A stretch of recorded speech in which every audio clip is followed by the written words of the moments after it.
Recevoir 300 CV qui ne correspondent pas à votre offre ou pire, n'avoir aucun candidat qui frappe à la porte, ça peut arriver à tout le monde, surtout sur des marchés pénuriques comme le marketing digital. Et aujourd'hui, on va voir comment on attire justement les bons candidats pour répondre à nos offres. On s'est tous déjà retrouvés face à cette situation, on a besoin de prendre quelqu'un dans l'équipe, mais on n'arrive pas à trouver la bonne personne, la pépite qui va nous faire passer au niveau supérieur. Que ce soit quelqu'un en marketing, en développement, en data, bref, tous ces métiers qu'on a du mal à recruter. La grande question, c'est comment on attire ces personnes dans notre entreprise et surtout comment on fait en sorte que notre offre elle soit trouvée par les bons candidats. C'est une façon de faire du marketing de l'offre et on va voir ça tout de suite. Si vous me découvrez avec cette vidéo, je m'appelle Maxence van der Zalmen, j'ai fondé l'agence Make Sense en 2021 et on accompagne nos clients sur tous les leviers du marketing digital. Donc le recrutement, on en a fait pour nous, mais aussi pour nos clients. La première étape, avant même de parler des entretiens, d'onboarding candidats, etc., c'est déjà de faire en sorte d'avoir les bons candidats qui postulent. Pour ça, il y a une méthode en 3 étapes que je vais vous décrire dans cette vidéo. La première étape, c'est déjà d'attirer les bonnes personnes. Donc comment on fait ça? En fait, le premier obstacle, c'est déjà le titre de votre offre d'emploi. Il faut que ce soit clair, il faut que ce soit les standards du marché. Vous n'avez pas besoin d'inventer des nouveaux titres. Pourquoi? Parce qu'en fait, personne ne va chercher responsable du réenchantement client. Non, ils vont chercher un job de responsable du service client ou Customer Success Manager parce que c'est à la mode. Bref, vous n'avez pas besoin d'être fancy, d'être à la mode, d'être différent sur ça. Ça va vous déprioriser plus qu'autre chose. Si vous faites du marketing, vous connaissez normalement bien le référencement naturel. C'est un peu la même chose avec vos offres d'emploi. Pour être sûr que votre titre soit correct, tout simplement, vous allez sur les moteurs de recherche d'emploi comme Indeed, Monster ou tout simplement LinkedIn. Vous tapez le titre que vous avez prévu de mettre pour votre offre d'emploi et vous voyez si les offres des autres entreprises, ça correspond à la mission que vous demandez. Si ce n'est pas le cas, ça veut peut-être dire aussi que vous n'avez pas le bon intitulé de poste. On va avoir des termes qui seront un peu différents selon si c'est du B2C ou du B2B par exemple, donc il faut faire très attention à tout ça. Dans l'offre, vous allez aussi éviter de mettre des abréviations. Pourquoi? Parce que les personnes, pareil, ne recherchent pas avec des abréviations. Si vous mettez SR pour dire senior, bon bah mettez senior tout simplement et justement indiquez le niveau de seniorité attendu dans l'annonce. Ça n'empêchera pas les gens qui n'ont pas ce niveau de postuler, mais au moins ça aide à comprendre le niveau d'attente que vous avez entre un junior, un confirmé, un senior, etc.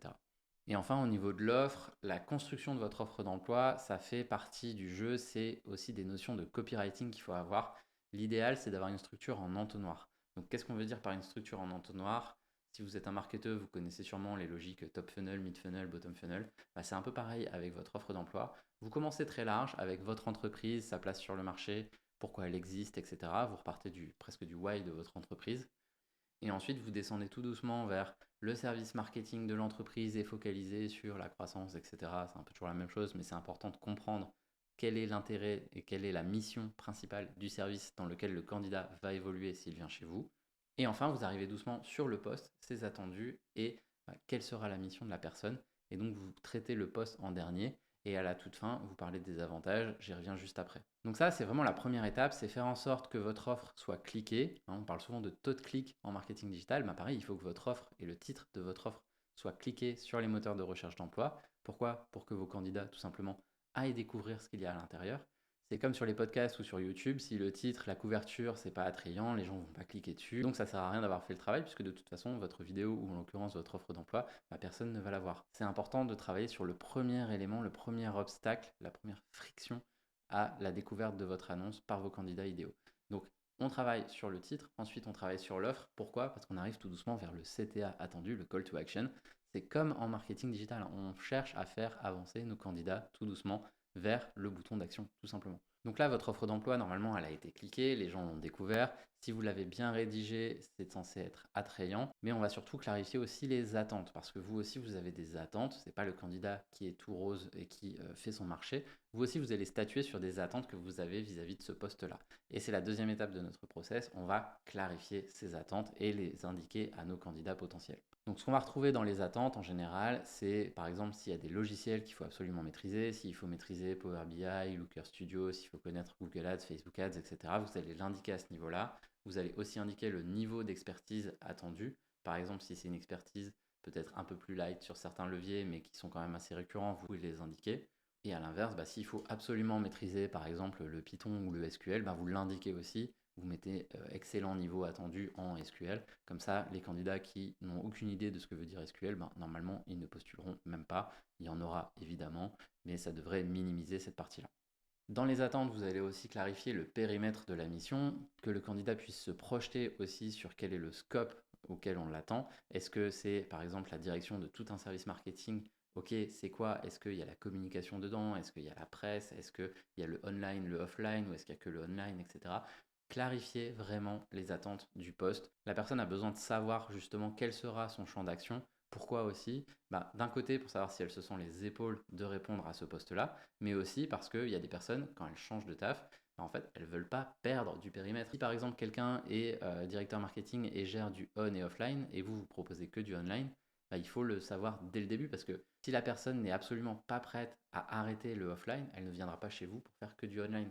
Donc c'est important de clarifier dès le début, parce qu'en plus, si c'est des bons candidats, ils vont aller assez loin dans le processus de recrutement si vous ne faites pas gaffe à ça. Et donc, vous pouvez perdre tous les deux du temps. Et le temps, c'est de l'argent, on le sait.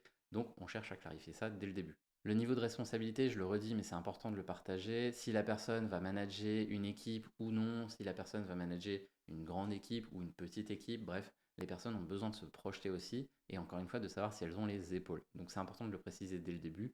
Vous n'êtes pas obligé d'indiquer le nombre de personnes et leur âge et leur seniorité, etc. Ça, on s'en fout. Mais au moins donner une idée. Vous allez manager une équipe de 30 personnes, y compris les responsables de pôle. C'est pas pareil que de dire vous allez encadrer un stagiaire et un alternant. Pas du tout. Donc ça permet aux personnes de se projeter et de savoir encore une fois s'ils ont les épaules ou non. Et enfin sur les attentes, le dernier point, c'est s'il y a des objectifs chiffrés ou en tout cas le KPI principal et que vous êtes prêt à le partager en public, puisque vos concurrents peuvent le voir, vous pouvez l'indiquer là aussi. Vous pouvez indiquer par exemple si la personne, son focus, ça va être sur de la rentabilité, du chiffre d'affaires, de la croissance, etc. Vous pouvez le mettre à cet endroit-là. Si son focus principal, c'est de recruter des nouveaux clients, la personne, elle sait que si elle est plutôt en mode moi je suis un pro de la fidélisation, c'est peut-être pas le poste idéal. Et à l'inverse, si je suis à fond sur l'acquisition et moins sur la fidélisation, je peux foncer sur cette offre-là. C'est là où je peux exprimer ma zone de génie. Ces attentes-là, intéressant de les partager dès l'offre d'emploi. Pourquoi? Pour attirer les bons candidats, recaler dès le début, avant même qu'ils postulent, ceux qui ne sont pas aptes. Il y en a qui viendront évidemment, mais ça permet de faire un peu le tri en amont, ça fait moins de CV à trier derrière. Mine de rien, commencer à faire rêver et faire en sorte que la personne se projette dans le poste, et que la personne voit quel scope elle va avoir, comme je le disais, quelle sera la tête de son équipe, qu'est-ce qu'on va lui demander au quotidien, etc. Et enfin, le dernier point qui est parfois soit oublié, soit survendu, c'est de parler des avantages que vous proposez. Pareil, les candidats, souvent, ils vont quitter un job pour venir chez vous, ils ont besoin de savoir qu'ils ne vont pas y perdre au change. Donc, le plus important, c'est le salaire. Je sais qu'il y a beaucoup de gens qui ne veulent pas mettre le salaire dans les offres d'emploi ou parfois c'est compliqué. Ça, j'entends, c'est votre choix. Ça aide toujours à se projeter parce que pareil, ça ne sert à rien de faire 10 entretiens pour se rendre compte que votre offre, elle est 15% en dessous de ce que la personne est là. Personne n'est prêt à baisser sa rémunération de 15% pour rien.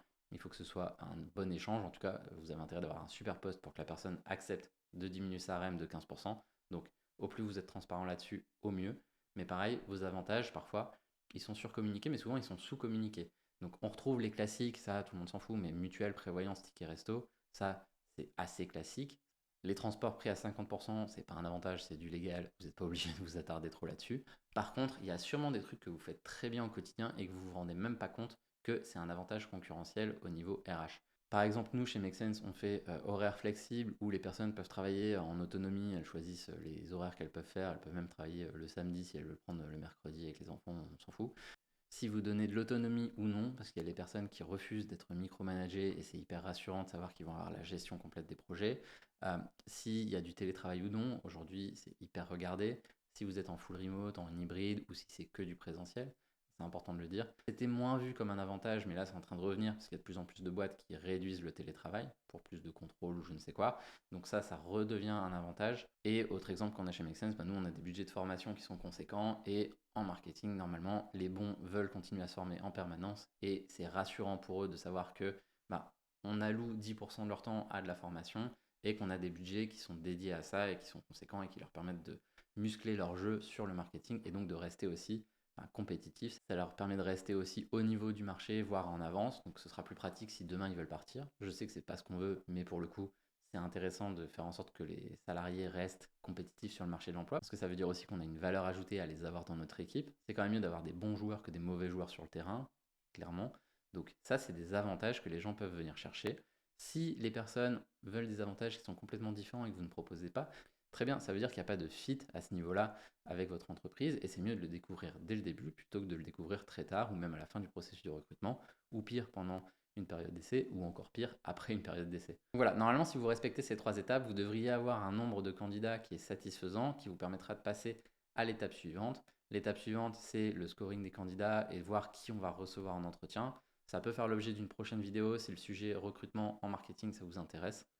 Et en tout cas, si vous n'avez pas de candidats qui postulent à vos offres, ça peut vouloir dire qu'il y a un problème avec le titre. Ça veut dire que votre annonce, elle n'est pas trouvée par les candidats, ou alors vous n'en faites pas assez la promotion, ou vous en faites la promotion et les gens ne comprennent pas, donc il ne se passe rien. Et à l'inverse, si vous avez trop de CV qui ne correspondent pas à votre offre, ça peut aussi vouloir dire que vous n'êtes pas clair dans la structure de votre offre. Donc il faut retravailler à ce niveau-là quelles sont les attentes du poste parce que les personnes ne comprennent pas si elles fit ou pas. Et donc dans le doute, elles vont potentiellement postuler à un poste qui ne correspond pas du tout à ce qu'elles recherchent et à ce que vous recherchez. Dans les deux cas, si vous n'avez pas assez de CV, c'est que votre offre, elle n'est pas assez découvrable. Si vous avez trop de CV, c'est que votre offre, elle est trop générique et que les gens ne comprennent pas forcément le scope attendu. Dans les deux cas, ça indique un problème à ce niveau-là. Donc ces 3 étapes, normalement, elles gomment les 2 problèmes que je viens d'évoquer.